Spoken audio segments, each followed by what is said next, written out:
Now, the coronavirus taking a devastating toll. Confirmed cases now top 300,000. Over 13,000 have died. Elizabeth Palmer is in London tonight tracking the crisis across Europe. Exhausted and overstretched, doctors and nurses are working round the clock in northern Italy. But still, this outbreak is currently the worst in the world. Italians may be under lockdown. Big cities like Rome have never looked so empty.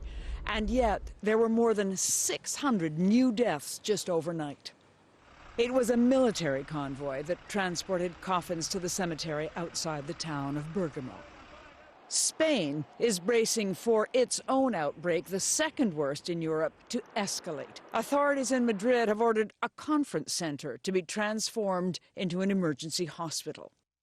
In British pubs, last call was Friday night. They're now closed, and so are restaurants.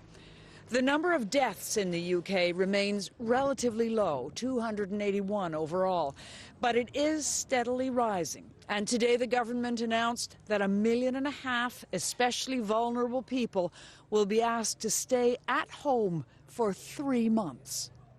For those still out and about in the spring weather, Prime Minister Boris Johnson advised, don't get too close.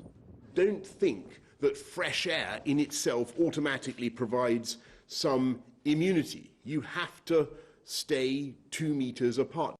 But that kind of distancing is simply not possible in much of the developing world. And epidemiologists warn that more than 1 billion Africans and Indians will be facing the crisis next. Elizabeth Palmer, CBS News, London.